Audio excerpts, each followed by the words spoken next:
Trigger warning. Ghosts, ghouls, and gruesome stuff ahead. It's weird. It's dark. It's your kind of vibe.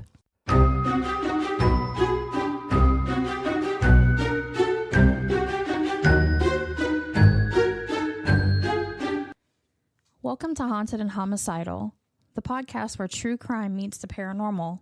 I'm Lauren. And I'm Courtney. Every week we uncover the terrifying, the twisted, and the totally unexplainable.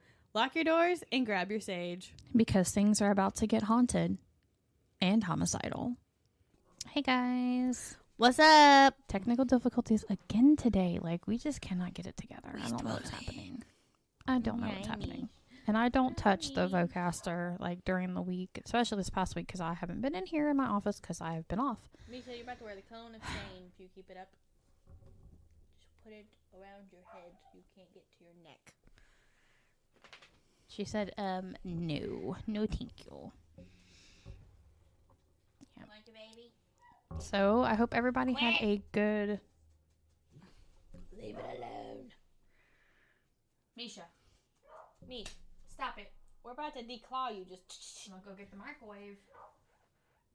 I'm gonna go get it. You better stop. Get your baby. Play with your baby. You better stop. That look. She's like, bitch. oh goodness.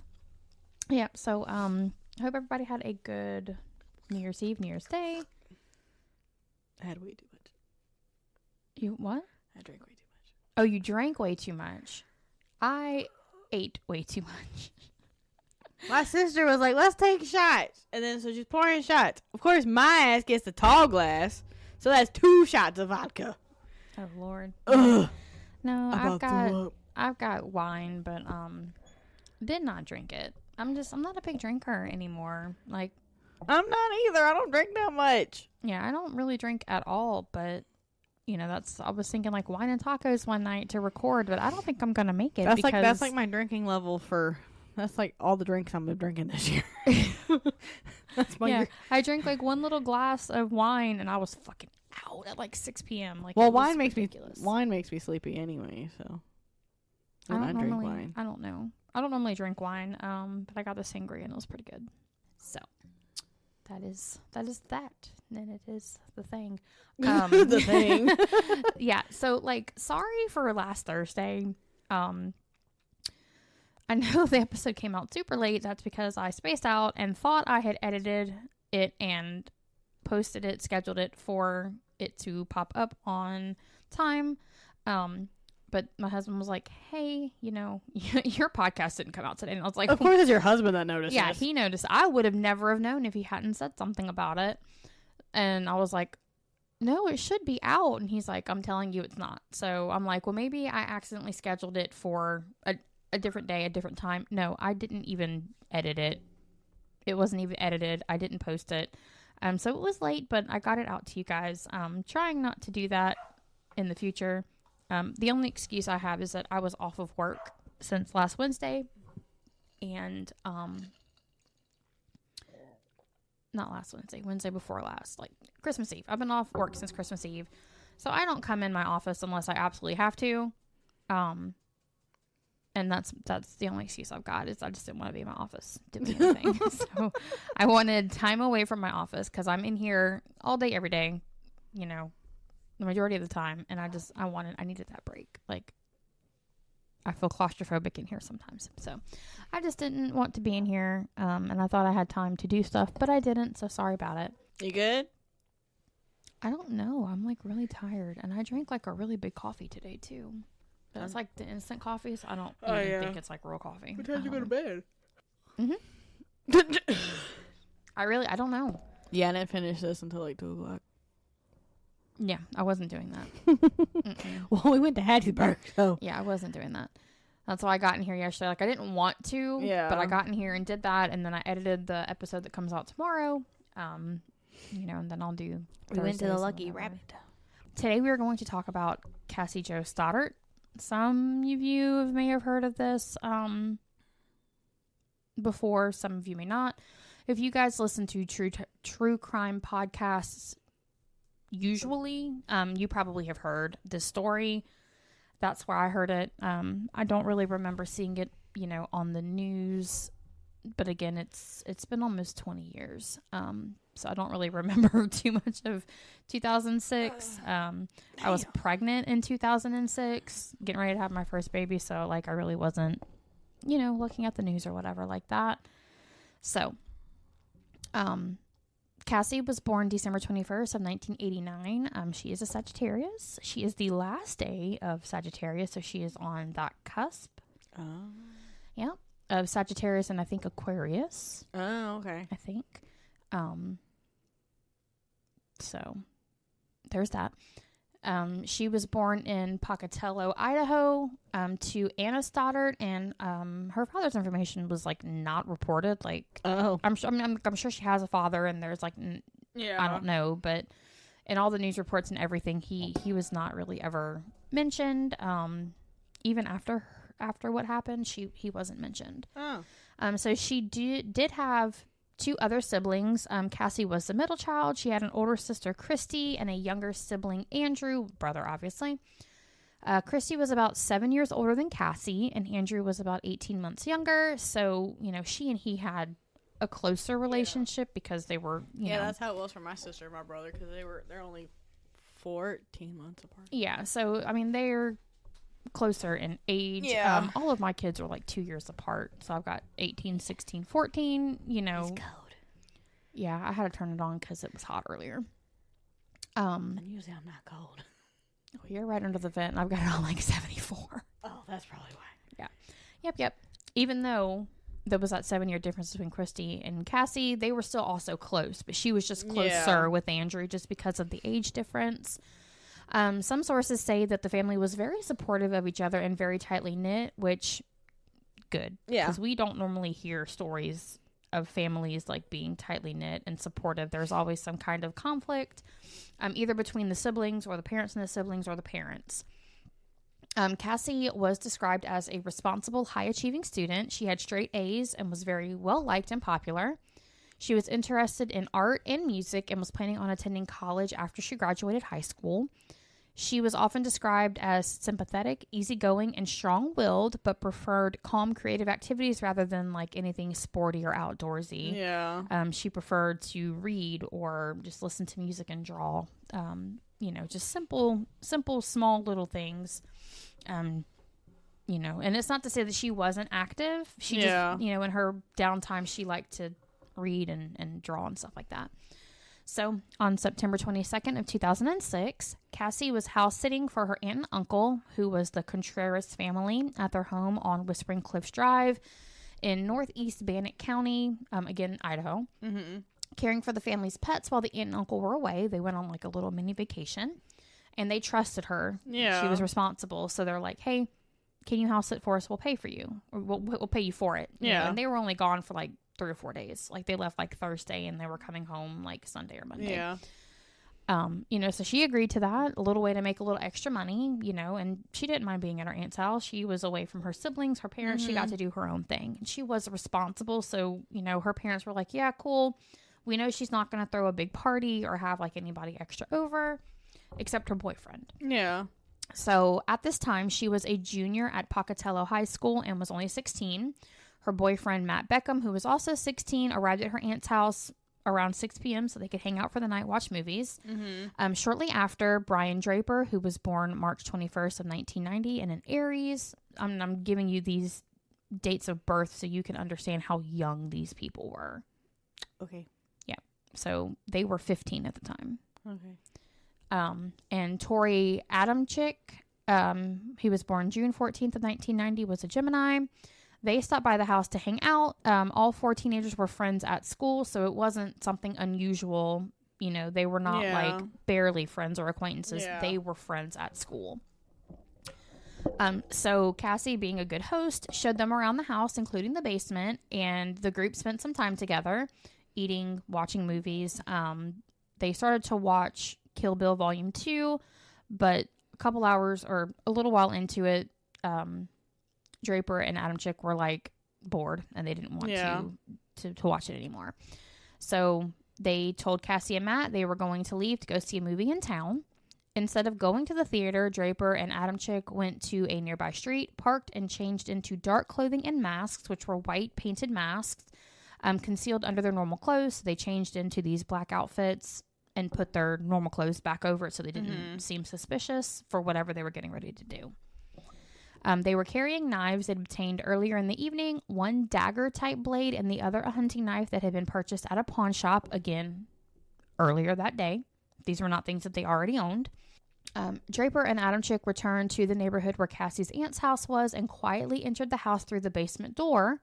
How did they do that? Well, when Cassie was touring them around the house earlier in the evening, they left the door unlocked on purpose. Oh. So, premeditation.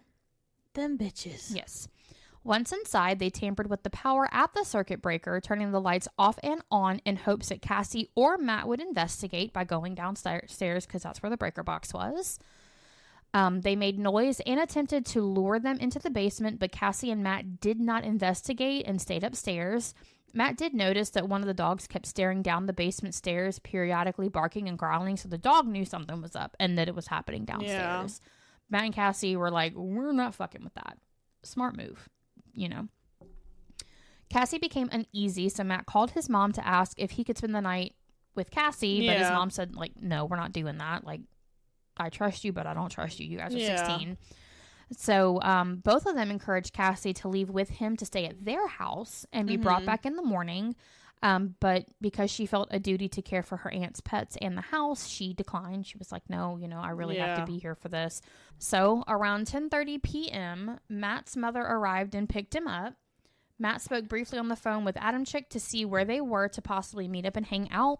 But Adam Chick was whispering in a way Matt assumed meant they were still at the movie, so he just went home with his mom. Once Matt left, Cassie was completely alone in the house with the dogs. Hearing Matt leave, Draper and Adam Chick again manipulated the power to create confusion and fear. Cassie would still not go downstairs. Fuck no, I would not go downstairs. Hell no. She's like, not doing it. I'm like, you know what? Fuck them ghosts. No. Yeah.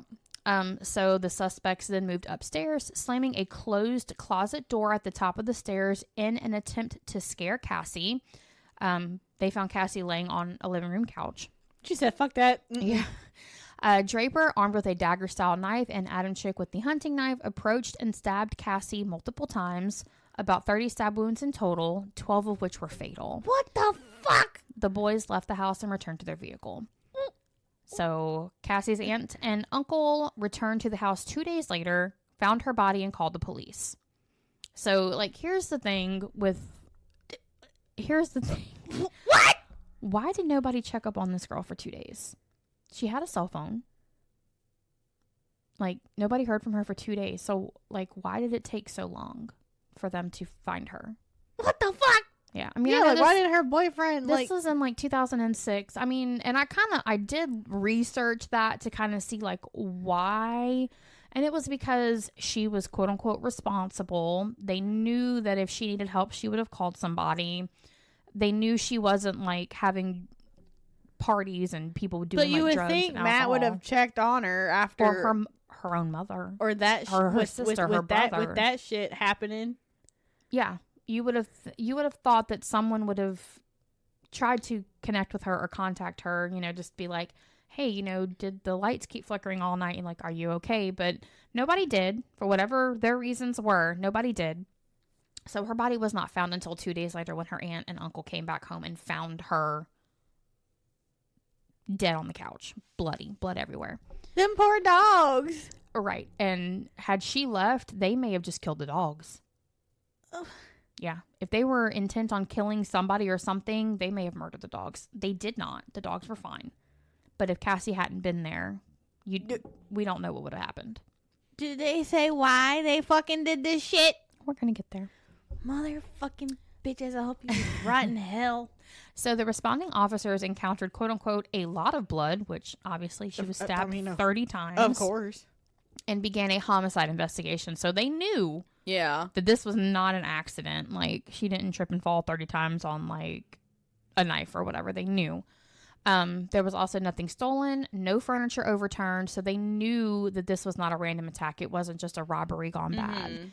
They knew that she was targeted. Yeah. At the time, they just didn't know who. Yeah.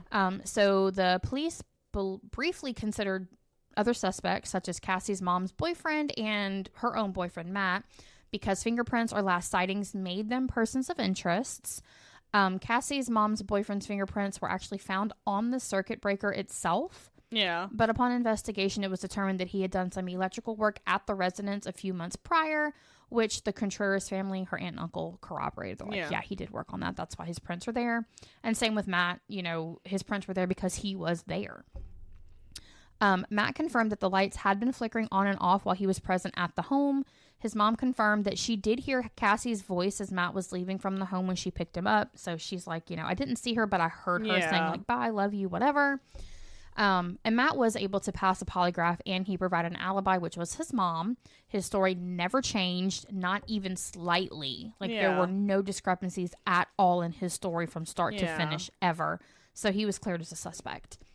At this point, Matt mentioned hanging out with Draper and Adam Chick, saying, you know, hey, bitches. They came over. We hung out with them. They're the only other people who, you know, we saw that night. So Draper and Adam Chick told the police after they left the Contreras residence, they went downtown to watch the movie Pulse. The teens couldn't recount any details from the movie. Dumbasses. They couldn't provide a ticket stub, and there was no surveillance footage or witnesses of them being anywhere near. Yeah, they didn't think that through. Yeah, well, they were 15. Dumbasses. Yeah. But there were no witnesses or anything, no video of them being anywhere near the downtown area, nowhere near the theater, none of that. It's spicy. Yeah. So that information, them not being able to produce an alibi at all, no factual evidence, no ticket stub, none of that. That led detectives to press harder to determine where they've been, because at that time they were like, ding, something's not right here. They're lying about this for some reason. We have to figure out what it is. I think at this point they were kind of starting to kind of piece it together. They being the boys, then claimed that they had instead, quote unquote, gone through cars in the area and had not been to the movie theater. But again, no surveillance video of that downtown area where the movie theater was, or anywhere within like a 2-mile radius showed them on camera. Nowhere. Draper eventually confessed to police, but drastically downplayed his role in the murder. He's like, I didn't do anything. Yeah. So Draper and Adam Chick were arrested on September 27th, 2006, which is just 5 days after the murder and 3 days after her body was discovered. And they were charged with first-degree murder and conspiracy to commit first-degree murder. We're going to talk about that in a minute. Across multiple interrogations, we'll see committing first-degree murder and then conspiracy. There's like a reason why they're being charged with conspiracy, which we'll get into. Okay. So, across multiple interrogations, each teen blamed the other, obviously. Of course. Draper claimed he was in the same room with Adam Chick when Stoddart was killed, but denied stabbing her. He said during the interrogation, quote, I was there, but Tori did most of it. Then moments later, he said, quote, I stabbed her, but I didn't mean to kill her. Investigators stopped him and asked him to clarify what that meant. He stated he knew exactly what was going to happen that night. And he said, quote, we weren't supposed to do this. This wasn't supposed to happen like this. What? So there was like no elaboration on that. Best I can say is that he knew that they were going to stab her. Yeah. Not necessarily murder her. I mean, if you stab her 30 times, what do you fucking expect? Right. But it doesn't determine like which person stabbed her the most or fatally stabbed her. It's just between the two of them, there were 30 stab wounds. 12 of them were fatal. Yeah. Which would mean like puncturing her liver, her lungs, her heart, you know, just something that even if it was just like that one stab, one fatal stab means just that. You're dead. You can't fix it. So in later interrogations, he admitted to stabbing her at the behest of Adam Chick, who allegedly told him to, quote unquote, make sure she's dead. So it sounds from him, Adam Chick did most of it, and he just kind of finished the job. Yeah. Don't know if that's true or not. We never got kind of any confirmation on either side, other than the fact that they both did it. Yeah. So he led investigators to Black Rock Canyon, where the teens had partially burned and then buried the clothing, masks, and weapons they used for the murder. Police recovered a partially burned VHS tape from the location, which after restoration showed video footage of their plans to kill Stoddart. The fuck? Here is where the conspiracy to commit murder comes in. They had planned this. It was not... What the fuck? It was not a heat of the moment, opportunistic kill. They planned this. What? At 15 years old. Let me put that back in your mind. They are 15. Cassie and Matt are 16. Draper and Adam Chick are 15. 15 years old. Dumbasses. Okay. This is not like a 32, 35-year-old person doing this. They are 15, and this is the path that they went down. Psychotic. There was also discussion of a quote-unquote death list that mentioned potential victims, Cassie being one of them. They discussed their intentions and motivations in this recording. So it was there, plain as day. Like, they didn't even need them to confess anymore. It was on that tape. So Draper and Adam Chick shared a fascination with horror films, especially the Scream franchise. Of course. Yeah. And later admitted that they wanted to carry out a real-life murder inspired by such films and by infamous real murders. Bundy, Dahmer, Gein. Like, they listed a bunch of different people. Primarily, and we'll get to it, they were not serial murderers. They were a mass murderer duo. Yeah. But these were their heroes, right? So they had also been seen recording themselves talking about killing people and had referenced other shooters in their conversations, both on camera and off. So people saw them recording these videos, heard what they were saying, but then they also heard them outside of like the recordings. Like, that was just normal conversation to them. So they're like, okay. It's all they talked about on the camera and off camera. And there were witnesses stating this. They also talked about fame, notoriety, and quote, wanting to matter. On this video. Oh my God. On this video, the same video, you know, like there's cuts in between each recording. One of them said, "We just killed Cassie." It doesn't specify who said it. Yeah. It's just one of them said it. But there was no sign of remorse, and they were both laughing and excited. Like, you could hear two different voices, two different laughs, excitement. So, Adam Chick, however, took a different approach when being interrogated. He tried to appear confused or detached. Dumbass. He eventually did admit to what happened. He says, quote, "I'm not sorry for what I did." And when asked if he felt bad for Cassie or her family, he said, quote, "I'm sorry for them, but I do not feel remorse."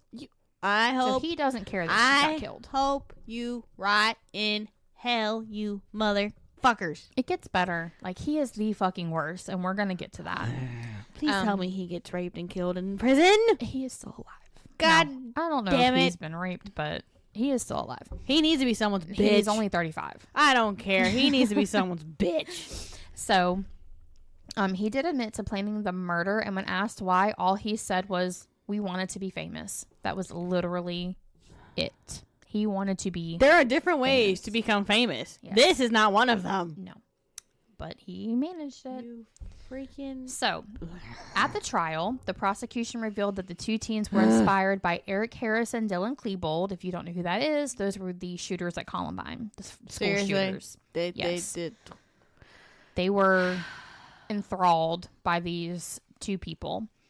As well as the Scream horror franchise. In a passage written by Draper that was shown in court during his trial titled Columbine, it read, quote, "I am becoming more and more obsessed with Columbine. It seems now that's all I think about. I would give anything to go back in time and be part of Eric Harris and Dylan Klebold's lives. They are my heroes. I will follow in their footsteps and maybe I'll even meet them." In hell, yes. Well, they are dead. Dylan Klebold and Eric Harris are dead. Yeah, so he He's got a long he will time. see them in hell. He's got a long time. He can die early. Yeah. Fuck that shit. Yeah. Well, we're going to get to this. We're going to get to him. We're going to get there. Both teens were convicted of first-degree murder, with Draper convicted on April 17th of 2007 and Adam Chick on June 8th of 2007. On October 31st of 2007, each received a mandatory sentence of life imprisonment without the possibility of parole. They should have got a death sentence. So, the aftermath, where they are now kind of thing. Draper is housed at the Idaho State Correctional Institution in Kuna, Idaho. He had spoken about regret in at least one interview from prison, acknowledging the crime's impact and saying he regrets it every day, and that he lost his life along with Cassie's because of what he did. He is the only one who has shown any kind of remorse, feeling bad, feeling regret. I hope you fucking do. Draper has only appealed once in 2011. His attorney filed an appeal to have his conviction vacated or to obtain a limited life sentence, which could allow for parole later. The Idaho Supreme Court denied the appeal, though it vacated his conspiracy conviction due to erroneous jury instructions, but upheld the first-degree murder conviction and life without parole sentence. So the conspiracy, it was dropped because the jury was not given proper instruction. Okay. Like, you know, in cases before, the jury has a set list of what has to be. Yeah. So when they're not given proper instruction, they cannot Yeah. legitimately convict on that. Mm-hmm. They were given proper instruction on the murder conviction, not the conspiracy conviction. So that was dropped. So Mr. Adamczyk, he is housed at the Saguaro Correctional Center in Arizona, but was initially housed in the Idaho State Correctional Institution with Draper. There is no mention of why he was moved to another state correctional facility, but when I looked it up, it said it's usually like administration move, like they're running out of beds. Yeah. You know, and so it's just, you're just on the list and you're moved. Like, it doesn't necessarily mean like a behavior issue or issues with other inmates, though it can be sometimes, but there is like no definitive reason as to why he was moved. It just seems like it was just a move. Unlike Draper, Adamczyk has still not shown any remorse about his actions. He has, however, sought to reduce or challenge his sentence over the years. No, you can stay there. Adamczyk's attorney filed the first appeal in 2010, challenging his conviction and sentence. This appeal was denied by a 3-2 decision, and his conviction for first-degree murder and life without parole was upheld. In July of 2015, Adamczyk was granted a hearing before a state magistrate judge on a post-conviction relief motion. His attorneys argued that character witnesses should have been called at sentencing and that he should have had a chance at a different outcome under decisions like Miller v. Alabama, 2012, and Montgomery v. Louisiana in 2016, which held that mandatory life sentences for juveniles must consider youth and potential for rehabilitation. March of 2016, Judge Mitchell W. Brown denied the motion, concluding that even with additional testimony, the outcome would have not changed, as Idaho's court found that Adamczyk's original sentence already factored in his youth. So they were saying, we want to appeal this decision and have his youth, his age factored in.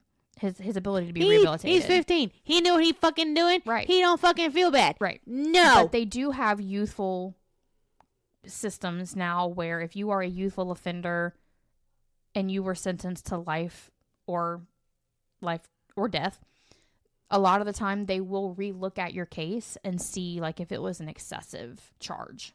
No, it's not excessive. This is not. No, he can fucking but rot in hell. Because they said they already factored in his youth, they already took that into account when they were making his sentence, when they were, convicting him, that this appeal is going to be denied because it's already been done. Which then he turned around and appealed the denial of the post-conviction relief in 2017. On December 26th of 2017, so one day after Christmas, the Idaho Supreme Court rejected his appeal and upheld the lower court ruling, finding no reversible error. So they were like, there's nothing wrong here. Like, stop. No. We're not. This is rejected. You are Stop. staying in jail where you belong. Yep. And you can die. Yep. And again, Fuck remember, you. Draper only had one appeal. One. And he was like, it is what it is. I did what I did. I deserve to be here. And that's why I'm saying, like, I feel a little softer about him. It's still what he did was fucked up, but at least he at least feels bad. He has remorse about it, and he is not constantly trying to get out because he knows what he did is wrong and he knows he's where he belongs. Period. Yeah. This one not so much. So in January 2018, Adamczyk filed a federal writ of habeas corpus, arguing that his earlier appeal was decided based on an argument not presented to the jury and reiterating issues tied to Miller and Montgomery, again, the youthful offender status. No. On November 25th of 2018, U.S. Magistrate Judge Candy W. Dale denied the habeas petition, concluding that the state's court decision was legally sound. Get over it. You're staying in prison. Adam Chick's team appealed Judge Dale's decision to the U.S. Ninth Circuit Court of Appeals in February of 2022, so just 4 years ago. Yeah, no, you can stay in. You can stay. In March of 2022, the Ninth Circuit upheld his sentence, affirming that his life sentence without parole remained lawful under existing precedent. It was found that the Idaho Supreme Court and federal courts ruled the sentence did not violate his Eighth Amendment right against cruel and unusual punishment because, 1, the sentence explicitly considered his age and circumstances during his trial, and 2, the crime was exceptionally heinous and evidence indicated he was, quote, irreparably corrupt at the time. So, again, with the cruel and unusual punishment and the youthful offender status, they tried to appeal that, quote unquote, because of his age, but the only way they're going to approve that kind of appeal is if he showed remorse. He does not. If he showed that he was able to be rehabilitated. He is a danger, a complete danger. Draper, like I said, he accepted his fate. Mm-hmm. Adam Chick, which I think is the one who is like the ringleader of this whole situation. So pretty much. And I'm not saying I don't believe Draper did a lot of damage. Yeah. But I think his was more influenced by Adam Chick, and he was like the main culprit, I believe. Yeah. Never, can't prove that because it's he said, she said. Only person who truly knows is Cassie, and she is no longer living. So, again, these people were 15 years old when this happened. They are 35 this year. It is insane. I'll be 30 this year. Yeah. Can you imagine? These kids are 5 years younger than me. Uh-huh. I could not imagine. That was like nowhere in the realm of possibilities when I was 16, 15. It wasn't. That's just crazy. It is insane. And that's why I said I was struggling with this one yesterday. And I knew the story, but like knowing the story and then doing the research on the story are two different things. Yeah. And it was rough because like they weren't angry with her. They but it's like the fact, like they're all supposedly friends. Right. Like the fact that you killed your fucking friend. That is the whole thing about it. Like they weren't angry at her. They weren't jealous of her. It wasn't. There was like no animosity that we know of, and it was just. They just did it. Like it was nothing. Like to a friend, someone that they would have considered a friend. Like, and they had like a tight knit friend group. It was those four. It just, and unfortunately there wasn't a whole lot of information, after the fact about Matt, like, how he felt about everything or whatever. He probably wanted to beat them up. I would beat them up too, bitches. Yeah, like, definitely. They would not be living if it were me, but that's me. So, yeah. Okay.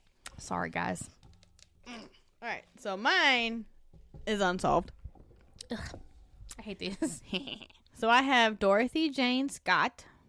Okay. So she was born April 23rd, 1948. She was a Taurus. She was a single mother living in Staten, California, 24 miles southeast of Los Angeles with her aunt and 4-year-old son. She was a secretary for 2 jointly owned Anaheim stores. Okay. Coworkers and friends recall that Scott preferred staying at home, was a devout Christian, and did not engage in substance abuse. Okay. And then her parents, who lived in Anaheim, babysat their grandson while she worked. Scott's father, Jacob, said his daughter may have dated on occasion, but as far as the family knew, had no steady boyfriend. Okay. So they're saying, like, I guess, indicating that there was, like, no suspect, I guess. Yeah. Okay. Because, Scott was abducted and killed. So, months before her abduction, Scott had received strange phone calls at work from an unidentified male. The caller professed his love for Scott and his intent to kill her. Oh, Uh-huh. Oh.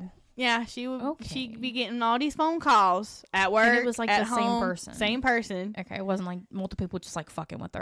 It was same person because it was like the same voice every time. That is wild. Uh-huh. And her mother recounted, quote, one day he called and said to go outside because he had something for her. She went out and there was a single dead rose on the windshield of her car. Oh, no. I don't like that. Her mother said one phone call especially horrified Scott, in which the man said he would get her alone and cut her up into bits so no one will ever find her. So did she live with her parents or did she live by herself? She lived with her aunt and her son. Okay, so she wasn't she didn't live alone. That would be even scarier. Yeah. Oh, God. Ugh, I don't like it. But, she'd go to her parents because they'd be watching their son. So she'd be at her parents, too. And they would call her at her parents' house? Yeah, he literally called her, How did he get all these phone numbers? Okay. I don't know. So because of the... Ooh, I don't like it. She's got the stress ball out. I don't like it. So because of the call, Scott began considering the purchase of a handgun. Mm-hmm. About a week before her disappearance, she started taking karate lessons. Oh, man. All right. So, the event. So, 9 p.m. on May 28th, 1980, Scott attended an employee meeting at work. She noted coworker Conrad Bostron did not look well and had a red mark on his arm. So Scott and another coworker, Pam Head, left the meeting to take Bostron to the emergency room at UC Irvine Medical Center. Okay. And then on the way to the hospital, they stopped by Scott's parents' house to check on her son. And she took this occasion to change from her black scarf to a red one. Okay. And at the hospital, medical personnel determined Bostron has suffered a bite from a black widow spider and treated him. Yeah. And Head said she and Scott remained in the waiting room. And at no time Head said to Scott leave her side. Those two were together the entire time. Mm-hmm. Bostron was discharged around 11 p.m. and given a prescription. Scott offered to bring her car to the exit. She did not want him to walk too far in his condition as he was still not feeling well. Right. Nice. Head said Scott used the restroom briefly before heading out to the parking lot. And then Head and Bostron filled his prescription and waited at the exit for Scott. When they did not see her after a few minutes, they went out to the hospital's parking lot. Suddenly, they saw her car speeding towards them, its headlights blinding them so they could not see who was behind the wheel. What the fuck? They waved their arms to try to get her attention, but the car sped past them and took a sharp right turn out of the parking lot. Oh, no. Initially, they both thought she had been summoned to an emergency involving her son. But okay. So they figured, something must have happened. That sounds legitimate, yeah. But a few hours later, after not hearing from her, they both reported her missing. At about 4:30 a.m. on May 29th, her car, a white 1973 Toyota station wagon, was found burning in an alley about 10 miles from the hospital. Neither she nor her kidnapper were anywhere nearby. Oh, my God. I don't like it. On August 6, 1984, 4 years after. Oh, wow. Okay, so they had nothing for 4 years. Ugh. A construction worker discovered dog and human bones side by side about 30 feet from Santa Ana Canyon Road. Dog and human? Yeah, they don't know what the dog's from. Oh, it was just there. Okay. It was just there. The bones were partly charred, and authorities believe they had been there for 2 years as a bushfire has swept across the site in 1982. Oh, wow. Okay. Turquoise ring and watch were also found, which is what she was wearing. Oh, no. Scott's mother said the watch had stopped at 12:30 a.m. on May 29th, about an hour after Head and Bostron last saw Scott's vehicle. Well, that'd probably be from being thrown and it hitting something. Something happened to that watch at that time, which probably would have been her time of death. Yeah. Or hit it or something. Yeah. And then on August 14th, what? Well, maybe you'll cover it. I'm going to wait to see if you'll cover it, and then I'm going to ask the question. Okay. On August 14th, the bones were identified as Scott's by dental records. An autopsy could not determine the cause of death, and a memorial service was held on August 22nd. Oh. Okay, I guess I can ask now. Do they know if she was cut up? Because I know you said in the calls, they were going to dismember her and cut her up. It never said. Okay. I mean, I would assume maybe not if the bones were all together, but also maybe. It didn't really say anything else well, you know what? I would think if they found the bones, they would see knife marks on her bones. Yeah, because all they said about her bones was that they were charred from the bushfire. Okay. Well, I mean, the stalker man followed through but didn't cut her up, so I guess that's good. Unless he did, and I just couldn't find a report. Well, I mean, about it. I would think like in the autopsy report, it would say that she was disarticulated or whatever with, you know. Because they said they couldn't find a cause of death, so she probably wasn't cut up then. Yeah, I would think not. I was just wondering, like, if this dude was actually that fucking psycho to follow through with. She probably died before that happened. Probably. About a week after her disappearance, her parents, Jacob and Vera, received a phone call from an unidentified man who said, "I've got her," and hung up. The same person called almost every Wednesday afternoon and said either that he had Scott or had killed her. The calls were usually brief and usually occurred when Vera was home alone. So he only called when it was her mom. When her dad was there, he didn't call. But in April 1984, the man called during the evening. Jacob answered and the call stopped. Completely. That's weird. Yeah, after her dad answered the phone, he stopped calling. But he would have known that he was home. Like, if he was stalking them too, just specifically to make these phone calls, like, I would think he would know that he was home that night. Unless Jacob wasn't supposed to be home. That's what I'm saying. Like, if he was watching them, he would have seen him leave or not leave. I don't know. After Scott's remains were found in August 1984, the family started receiving calls again. Bruh. Police installed a voice recorder at the Scott residence. However, they could not trace the calls because the man never stayed on the line long enough. Ugh, they really need to, like, make one that's quicker than, like, 5 minutes or 2 minutes or whatever it is. Yeah, because they couldn't get him to stay on the phone long enough because he'll just be like, "Oh, I've got her. Oh, I've killed her." Click. And then hang up. Yeah, you see in, like, these old-timey movies, like, especially from the 80s when they're trying to track somebody, they're like, keep them on the phone. Yeah. Keep talking because it's, like, 3 minutes it takes for them to, like, pinpoint that location. They gotta do better. Like, it's 2020. Well, they probably have something now, but it's, like, 2026. It can't be that fucking hard to pinpoint a phone these days. A possible motivation in Scott's murder surfaced June 12th, 1980, when an unidentified man called the front desk at the Orange County Register, which had run a story about the case. Excuse me. A managing editor told the police that the caller had said, quote, "I killed her. I killed Dorothy Scott. She was my love. I caught her cheating with another man. She denied having someone else. I killed her." But she didn't have a boyfriend or someone that she was seeing, like, at least that nobody knew, right? Yeah.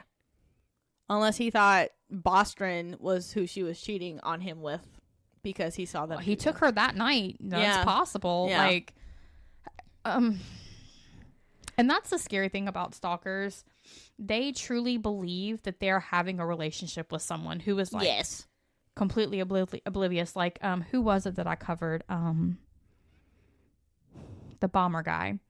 Oh, thought he was having a relationship with that woman, and she's like, I barely fucking knew him. I don't know who the fuck you are. Yeah, I barely knew him. She was like, he was nice enough, but, like, we said, like, 4 words to each other in the 3 years we worked together, but he was like, yeah, it's a relationship. Yeah. That's scary. Like, how? The editor also said the caller knew Bostrom had suffered from a spider bite the night of May 28th and knew she had changed her black scarf to a red one prior to arriving at the hospital. So they were following her. Because neither of these details have been published in the article. The caller also claimed Scott phoned him from the hospital that night. Head disputed that claim, saying she had been with Scott the entire time and she had not made a phone call. Except when she went to the bathroom and to get her car, and there were no payphones in the bathroom. Because in 1984, there wouldn't have been. Yeah. So investigators believe that the anonymous caller is responsible for Scott's death. I would think so, yeah. And they were never able to find them. Nope. Because as of right now, it is still unsolved. Is it a cold case, or is it, like, are they still openly investigating it? Because 80s weren't that far away ago. So that person could still be alive. Yeah. And could still potentially be so far doing what they're doing to somebody else, or at least alive to where if they're caught, they could be brought to justice. Yes. As of right now, it's a cold case. Really? Oh, that sucks. Damn. Mm-hmm. I really do not like unsolved cases. I do not, because there's so many questions that you're probably never going to get. And this is why take karate lessons. I need to get me a gun. Yeah, get a gun or get a taser and get wasp spray. Wasp spray? Yes, because wasp spray, it shoots very, very far. and in like a straight line. Okay. So they do not have to be like with the gun or whatever. They have to be kind of close with a knife. They have to be close with self-defense. They have to be close. Wasp spray, they don't have to be close. You pop those motherfuckers in their eyes, they're going down. Period. You grab some canned corn and you throw it at them. I will die. Let me keep some canned corn in my car. Yes. Or peas. Something heavy. Some kind of heavy canned good. Because who the fuck is going to expect someone that they're robbing to attack them with canned corn? I'm gonna just eat my groceries at you. It is the element of surprise. And a can of corn to the fucking head or the nose, something's going to break. Yeah. It's going to hurt. And at very least, it's going to confuse them because they're going to be looking around to see what the fuck you threw, and you can leave. You can run. Okay? I will die on this hill. Canned corn, wasp spray. Okay? Okay. Okay. And again, if you're kidnapped, tear your hair out, spit somewhere, make yourself bleed, put evidence, because even if you don't make it, they can find you. They can find who did it. You know, there's evidence. But yes, all females should carry. 100%. Except if you're a criminal, because that's illegal, and we don't promote illegal things. But get yourself like a taser or wasp spray and canned corn, okay? Because I can't shoot my gun. Your gun's too big. My fingers are too short, too little. I can't shoot my gun. So it's why did you get that gun? Because somebody broke into our house. No, but why did you get because it was the smallest one they had. Oh, okay. So, but again, you know, like if you have like criminal charges and you're a felon and you can't have a gun, protect yourself anyway. Wasp spray, canned corn, canned peas, canned green beans. I don't care. Just some kind of canned good. And throw it at them. I don't give two fucks. Throw it. Your aim is probably better than you think it is. Yeah. Or a taser. But you have to be really close. Unless you get like a cattle prod. Those are like 3 feet long. Yes. So, you know, you can kind of get them a couple feet away before they can touch you. I said umbrella. Yeah. Something. Extend an umbrella. Something, you know. And I'm not saying like self-defense classes aren't good, but that is hand-to-hand combat. Mm-hmm. They are way too close for you, in my opinion, for that. I'm not trying to do all that. If you're 10, 15 feet away, that's as far as you're going to get to me. Because I'm going to shoot you or I'm going to knock you out with a canned good. I mean, it just is what it is. So, but of course, you know, if someone's attacking you from the back, that's where like the self-defense comes in, because you can like flip them over your shoulder. I couldn't because my shoulder's fucked up and my back is fucked up, and I just feel like, do you want a piggyback ride? What's going on? Yeah, just ragdoll. Yeah, just throw yourself backwards. Make them hit the fucking pavement or the ground, bounce their head off of something. Do whatever you've got to do to protect yourself, because fuck these men. There's a reason for the male loneliness epidemic, and it's because men. So, okay, thank you. Love you. Bye. No, just kidding. You guys can always find us on Patreon, patreon.com/hauntedandhomicidal. gmail.com/hauntedandhomicidal. We would like to kind of hear your suggestions. If you guys have anything cool that's happened to you that we could cover. You know, we would like to get like listener stories started to where, you know, if you have a story, haunted or either murder. Way, you know, or just kind of like something weird that could be paranormal, or, you know, your cousin's boyfriend's mom's ex-girlfriend's dad's sister's lizard's dog was involved in some kind of police scam or murder. They knew Al Capone's friend's mother's uncle's goldfish. I don't know, just something. We would like to hear it. And then, of course, you can see what we're talking about on Facebook, facebook.com/hauntedandhomicidal. Sometimes we post links. Most of the time I forget to post them. But we always have pictures. You guys can kind of see what we're looking at. You know, see the main pictures that we talk about, like, you know, with Nessie or all these other things. Like, oh, yeah, well, I know that picture. Or, like, the famous Bigfoot pictures.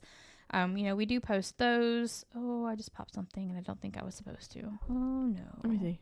No, it's okay. It's okay. But yeah, so reach out. We would love to hear from you guys, and see you guys Thursday. Okay, bye. Bye.